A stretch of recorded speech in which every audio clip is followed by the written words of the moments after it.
psixoloji mühit olaraq, yəni söhbət beynimizdən gedir. Bunu hamımız bilirik, pedaqoquq. Və eyni zamanda sosial mühitdəki şagirdin ətrafındakı insanlardan gedir. Elə bir mühit yaratmalıyıq ki, şagirdlərdə öyrənmə səmərəli olsun. Niyə biz bunu eləyirik? Çünki şagird səmərəli öyrənsin. Bizə lazım olan səviyyədə öyrənsin, dövlətə lazım olan səviyyədə öyrənsin. O, dövlətin qoyulan tələbində minimum bilik və bacarığa yiyələnmə məsələsi var. Minimum bilik və bacarığa nə edə bilsin? Yiyələnə bilsin. Ona görə də biz nə etməliyik? Biz şagirdlərdə, ümumiyyətlə sinifimizdə sağlam psixoloji mühit yaratmalıyıq. Nədir sağlam psixoloji mühit? Əvvəlcə gəlin görək qeyri-sağlam nədir, sonra sağlama keçək. İndiki uşaqlar, indiki deyəndə yəni əslində normaldır. Psixoloji olaraq uşaqlar valideynin zəngi ilə, direktorun yanına aparmaqla oxumaq, yəni bizim vaxtımızda ənənəvi qayda getdi artıq. Yəni valideyndən qorxu, direktordan qorxu, bununla oxumaq artıq alınan bir məsələ deyil. Ona görə də əgər biz istəyiriksə ki, şagirdimizin akademik göstəriciləri yaxşı olsun, əgər biz istəyiriksə ki, şagirdimiz nizam-intizam problemi olmasın, davranışı yaxşı olsun, bu zaman biz onlara sağlam psixoloji mühit yaratmalıyıq. Yəni şagird sağ qalma mexanizminə keçməməlidir. Nə deməkdir sağ qalma mexanizmi? Yəni qorxuram, məni direktorun yanına apararlar, valideynimə zəhk edər, özümü sağlam saxlamaq üçün qoyun bu davranışlara əməl eləyim. Amma bu demək deyil ki, şagird bu davranışlara əməl etməməlidir. Xeyr, şagird bu davranışlara əməl etməlidir. Adətən deyir, qorxu hissi olanda, həyəcan hissi olanda şagirdlərdə sağ qalma mexanizmi ön plana çıxır. Bu da beynin oksigenlə qidalanmasına mənfi təsir göstərir və bu cür mühitdə sağlam səmərəli öyrənmədən danışmaq olmaz. Ona görə də biz hamı üçün səmərəli öyrənmə mühiti yaratmalıyıq. Bunun üçün nə etməliyik? İlk növbədə davranışın hamıya üçün aydın olan şəkildə davranışı şagirdlərə izah eləməliyik ki, yəni şagirdlər başa düşsün ki, söhbət nədən gedir? Məsələn, belə bir məqbul davranışlar qoymalıyıq. Məqbul davranışlar. Yəni, şagirdlər başa düşsün ki, müəllim üçün, sinif üçün, səmərəli öyrənmə mühiti üçün, məktəb üçün, yaxşı şəxsiyyət olmaq üçün, öyrənmə daha yaxşı olmaq üçün bu davranışlara əməl eləmək lazımdır. Bunu şagirdlərə aydın şəkildə nə etmək lazımdır? İzah etmək lazımdır. Və bu gözləntilər şagirdlərlə müəllimlər arasında razılaşdırılmalıdır. Məsələn, nümunə verib bizə. Mülayim olaq, əllərimizə, ayaqlarımıza sahib çıxaq, hər zaman xoş sözlərdən istifadə edək, həmişə başqalarının şəxsi əşyalarına hörmətlə yanaşaq, hər kəsin özünü təhlükəsiz və hörmətli hiss etmək hüququ var, hər kəsin özünü ifadə etmək və dinlənilmək hüququ var. Adətən şagirdlərimiz nə edirlər? Tutaq ki, biraz sakit uşaqdır, nəsə soruşuram, onun yerinə cavab verirlər.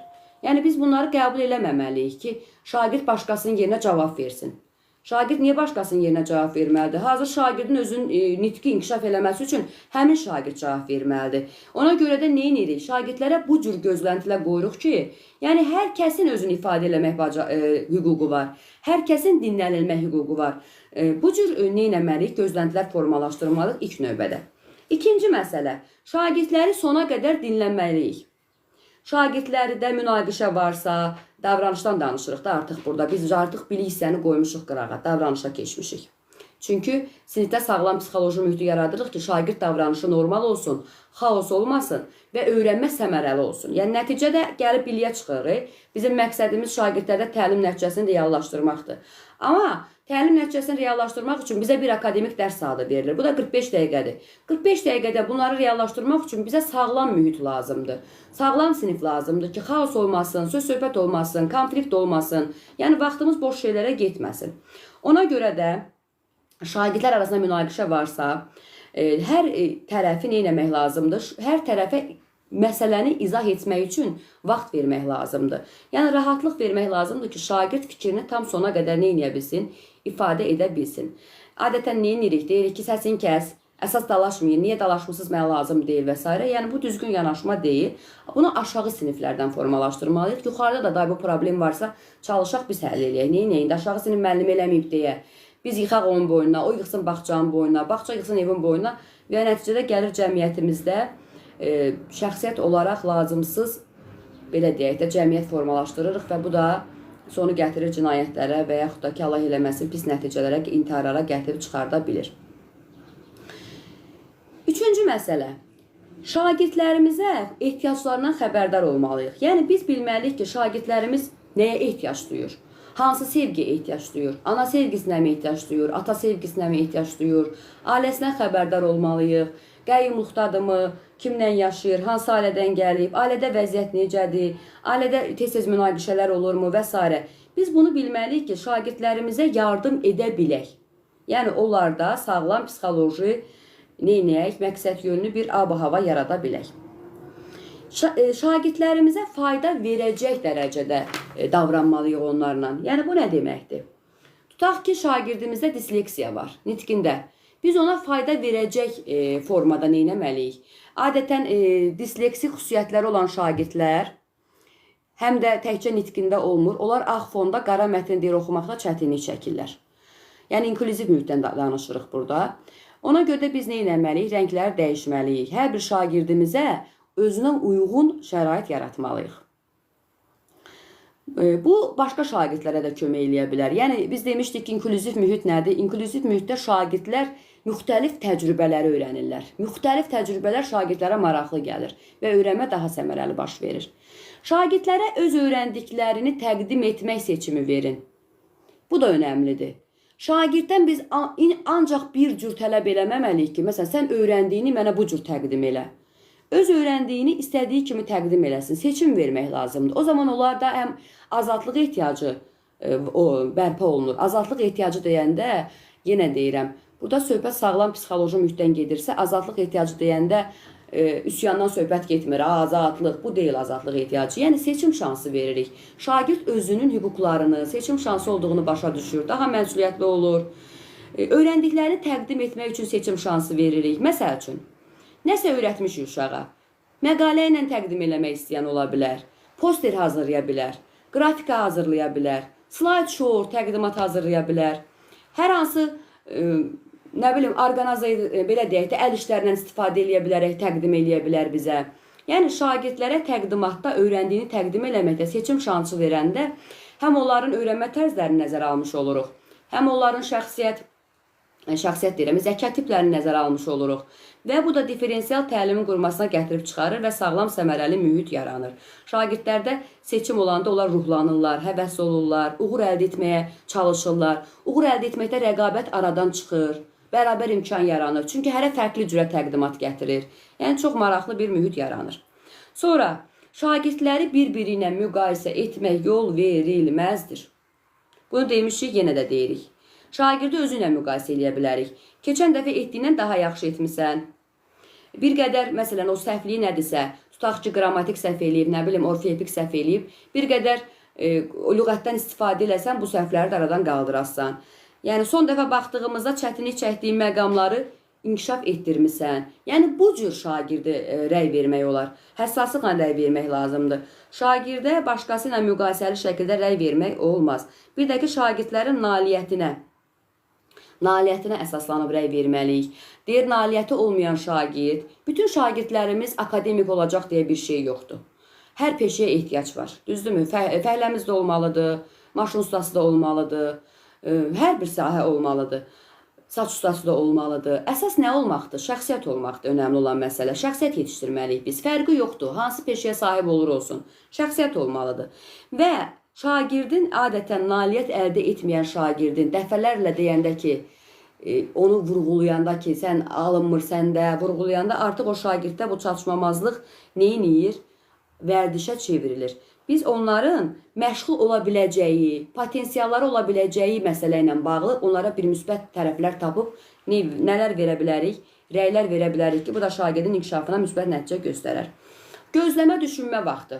Bunu sual-cavab prosesinin təşkilində də danışmışıq, müzakirə prosesinin təşkilində də danışmışıq ki, şagirdlərə mütləq düşünmə və gözləmə vaxtı verilməlidir.